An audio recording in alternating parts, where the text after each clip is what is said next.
ऐसा लगता है कि कुछ ना कुछ होगा।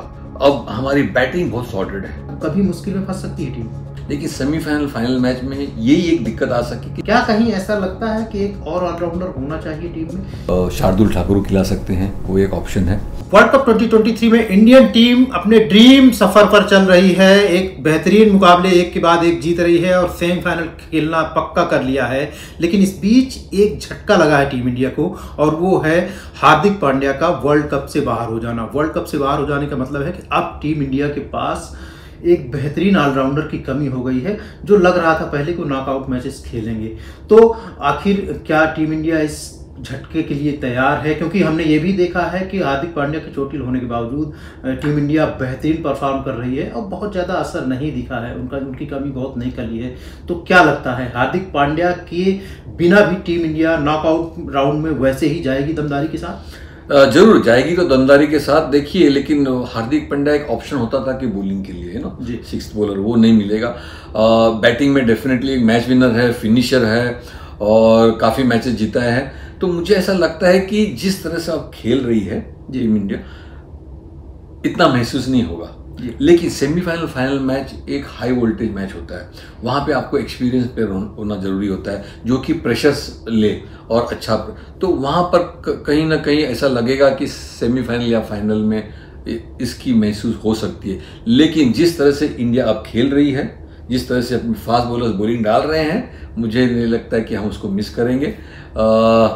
लेकिन क्रिकेट में कुछ कह नहीं सकते हैं, बिकॉज अब हमारी बैटिंग बहुत सॉर्टेड है। देखो, बैटिंग तो लाजवाब है। आप सभी लोग फॉर्म में आ गए, जैसे कि रोहित तो है, विराट तो थे, गिल लास्ट मैच में 100 चूक गए, और फिर बाद में श्रेयस अय्यर ने अच्छा बैटिंग किया लास्ट मैच, सूर्य कुमार यादव ने 50 किया है। तो बैटिंग इज सॉर्टेड, बॉलिंग लाजवाब, स्पिनर अच्छे डाल रहे हैं दोनों भी। देखो, कुलदीप और Jadeja, I think best bowling attack है अपना, है ना। और फास्ट बॉलर्स तो मोहम्मद शमी ने तो हल मचा रखा है इस वर्ल्ड कप में। 3 मैच में 2 बार 5 विकेट, 1 बार 4 विकेट, है ना। 14 विकेट 3 मैच में लेना बहुत बड़ी बात है। और जिस तरह से बॉलिंग डाल रहे हैं, उसका सीम पोजीशन, और मुझे तो लगता है कि जब रिलीज होते हैं, जब वो बॉलिंग को आते हैं, ऐसा लगता है कि कुछ ना कुछ होगा, है ना, कि विकेट। तो ओवरऑल देखा जाए तो यस, हमारी बुमराह, सिराज और शमी बहुत ही बेहतरीन डाल रहे हैं। जी, जैसा कि आपने कहा कि बैटिंग सॉर्टेड है इंडिया की, और बॉलिंग में भी वो रिदम दिख रहा है जो एक विनिंग टीम के लिए या बेहतरीन टीम होने के लिए चाहिए। हर बॉलर एक दूसरे को सपोर्ट कर रहा है, और एक कॉम्बिनेशन जो बन गया है उसमें लगता नहीं है कि कोई कहीं कमी है, सब बढ़िया दिख रहा है। लेकिन वही है कि क्रिकेट में सब कुछ अनएक्सपेक्टेड होता है, किस मैच में क्या होगा कोई नहीं जानता। और अभी हाल फिलहाल जो कुछ एक स्ट्रेटजी या कहें कि कमी ही कहूँगा, पाकिस्तान के पास जो एक कमी सी है कि उसका ऑलराउंडर शादाब नहीं चल रहा है। और न्यूजीलैंड के खिलाड़ी चोटिल हुए तो वो 5-5 गेंदबाजों के साथ उतरे, तो हमने देखा कि न्यूजीलैंड ने पहले 400 रन बना दिए, और न्यूजीलैंड के पास भी बॉलर्स नहीं थे, तो पाकिस्तान ने उसको लगभग चेस कर लिया था। ठीक है, बारिश आई, इस कारण से लगता है कि टीएलएस के कारण जीता, लेकिन उसने 25 ओवर 200 रन बना लिए थे, और सिर्फ 1 विकेट के नुकसान पे। तो ये एक बॉलर की कमी है, क्या वजह रही? और कम से कम टीम इंडिया से इसको मैं इस तरह से जोड़ूंगा कि टीम इंडिया भी 5 बॉलर्स के साथ जा रही है। क्या कहीं ऐसा लगता है कि एक और ऑलराउंडर होना चाहिए टीम में, या कभी मुश्किल में फंस सकती है टीम? देखो, लीग मैचेस में ये चल जाता है, बिकॉज आपको वापस आने का मौका होता है। लेकिन सेमीफाइनल फाइनल मैच में यही एक दिक्कत आ सकी कि छठे बॉलर को, बिकॉज क्या होता है कि आपके जब बॉलर अच्छे चलते हैं तो ठीक है, 5 बॉलर से काम चल जाता है। लेकिन कभी कभी ऐसा होगा कि एक बॉलर ऑफलाइन हो जाता है ना, उस दिन उसका, तब आपके पास बैकअप चाहिए। तो वही एक दिक्कत आएगी मुझे लगा छठा बॉलर की, जो कि हार्दिक पांड्या बहुत अच्छी तरह से निभा रहा था।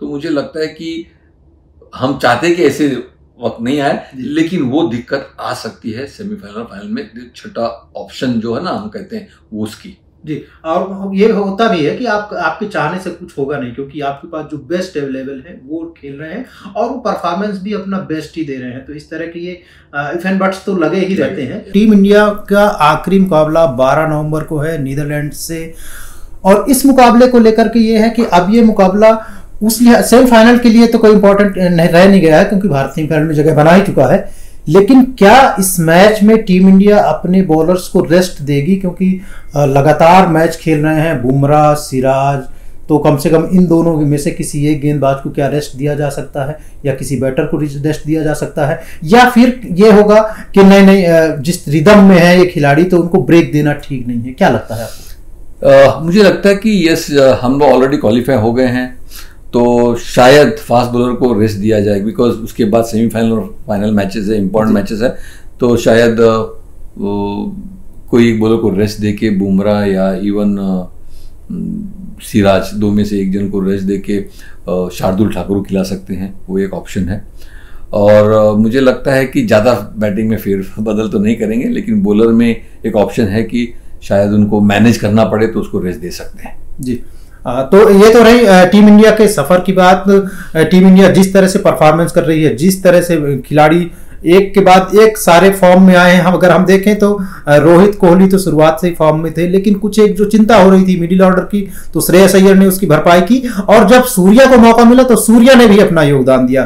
दूसरी एक चिंता थी शुभमन गिल को लेकर के, क्योंकि वो बीमार होते हैं, डेंगू होते हैं, उसके बाद वो वापसी करते हैं, 1-2 मैच नहीं चल पाते हैं, तो लगता है कि कहीं ना कहीं रोहित पर प्रेशर बन रहा है एज ए ओपनर, तो वो प्रेशर भी खत्म हो गया है। जब पांड्या चोटिल होते हैं तो जिस तरह से वापसी करते हैं और अपनी जिस एक तरह से कोहराम मचा देते हैं मोहम्मद शमी, तो वो बॉलिंग में ये हुआ कि नहीं मोहम्मद शमी का आना तो बहुत अच्छा है। और जो ये शार्दुल ठाकुर वाली बहस चली थी कि शार्दुल ठाकुर को खिलाएं या शमी को, उसको भी शमी ने दूर कर दिया। उन्होंने बताया कि उनके बॉलिंग में वो दम है जो 10-20 रन की भरपाई वो अपने बॉलिंग से ही कर देते हैं।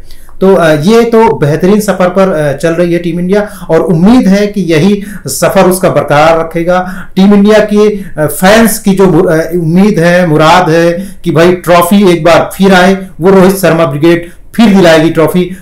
इस बातचीत में फिलहाल इतना ही। हमसे बातचीत करने के लिए, हमसे जुड़ने के लिए और वक्त देने के लिए बहुत बहुत शुक्रिया लालन जी। धन्यवाद विजय।